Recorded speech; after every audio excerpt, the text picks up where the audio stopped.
Chapter 2 The Pool of Tears. Curiouser and curiouser, cried Alice. She was so much surprised, and that for the moment she quite forgot how to speak good English. Now I'm opening out like the largest telescope that ever was. Goodbye, feet. But when she looked down to her feet, they seemed almost out of sight, and they were getting too far off. Oh, my poor little feet, I wonder who will put on your shoes and stockings for you now, dears. I'm sure I can't be able to. I shall be a great deal old to fall off no trouble myself about you. You must manage the best way you can, but I must be kind to them, thought Alice, or perhaps they won't talk the right way I want to go. Let me see. I'll give them a new pair of boots every Christmas. And she went on blaming herself how they could manage it. They must be going by the career, she thought, and how funny it seemed, sending presents to one's own feet, and how odd the directions it would look. Alice's right foot, her throat near the fender with Alice's love. Oh dear, what nonsense I'm talking.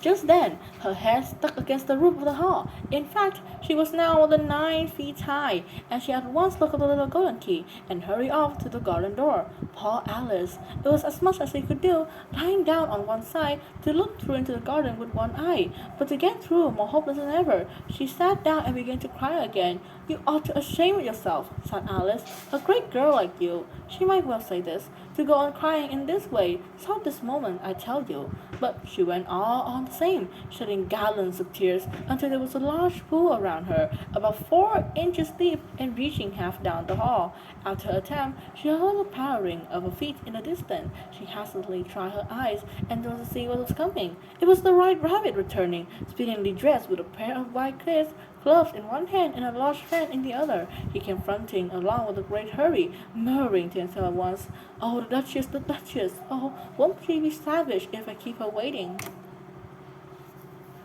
Alice felt so desperate that she was ready to ask for help of no one, so the rabbit came near her. She began, in a low, timid voice, "If you please, sir." The rabbit started violently, dropped the white gloves and the fan, and scurried away into the darkness as far as he could go.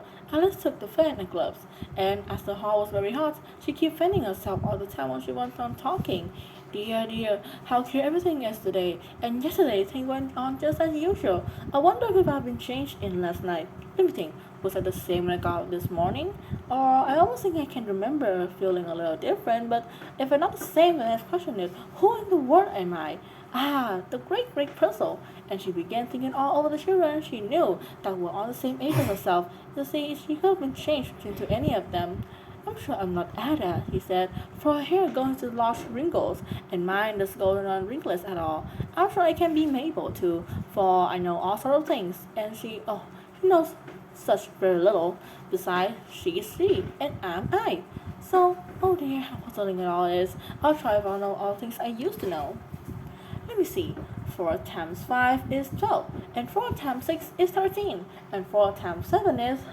Oh dear, I shall never get to 20 at this rate. However, the multiplication table doesn't signify. Let's try geography. London is the capital of Paris, and Paris is the capital of Rome, and Rome is... No, that's all wrong. I'm certain. I must have been changed with Mabel. I'll try and saw how Dot Little. She crossed her hand on her lap as she was saying lessons, and began to repeat it. But her voice sounded hoarse and strange, and the words did not come the same way they used to do before. How Dot Little Crocodile improving his shiny tail, and to pour the waters of the Nile on a very golden scale.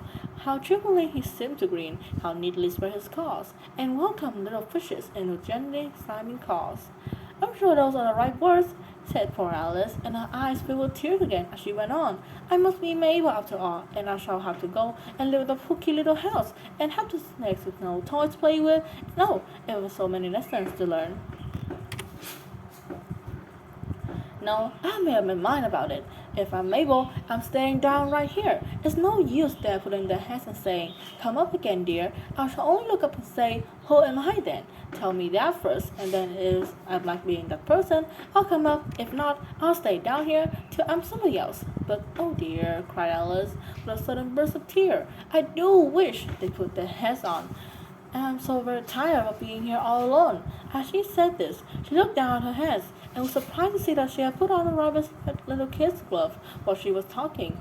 How can I ever done that? She thought. I must be growing small again.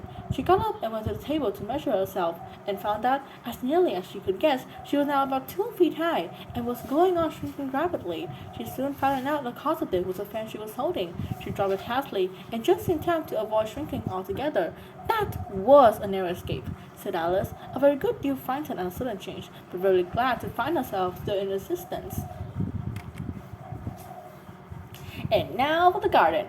She ran with all speed back to the little door. But alas, the little door was shut again, and the little golden key was lying on the glass table as before. And things are worse than ever, thought the poor child, for I was never so small to do this before. Never, and I declare it's too bad. That is it. As she said these words, her foot slipped, and in another moment, splash! She got up to her chin in salt water. Her first idea was that she had somehow fallen into the sea, and that is the case. I'll go back to the railway, she said to herself. Alice had been to the seaside once in her life, and had come to this general conclusion that whenever you go to English coast, you find a number of bathing machines in the sea, some children digging in the sand and wooden shapes, and then a row of lodging houses, and behind them a railway station. However, she soon made out that she was in the pool of tears where it had wept before she was 9 feet high. I wish I hadn't cried so much, said Alice, as she swam about, trying to find her way out. I shall be punished for it now. I suppose by being drowned by my own tears, that would be the queerest things, to be sure. However, everything is queer today. Just then, she heard something splashing out of the pool a little way off, and she ran nearer to make out what it was. At first, she thought it must be a reckless or hippopotamus, but then she remembered how small she was now, and she soon made out it was only a mouse that slipped in like herself. Would it be any of use now, thought Alice, to speak with this mouse? Everything is so solved away down here, and that extra thing is very likely it can talk. At any rate, there's no harm in trying. So she began. Oh, Mouse, do you know the way out this hole? I'm very tired of swimming out here. Oh, Mouse! Alice thought it must be the right way of speaking to a mouse. She had never done this thing before, but she remembered having seen her brother's Latin grammar, a mouse of a mouse, to a mouse, oh mouse.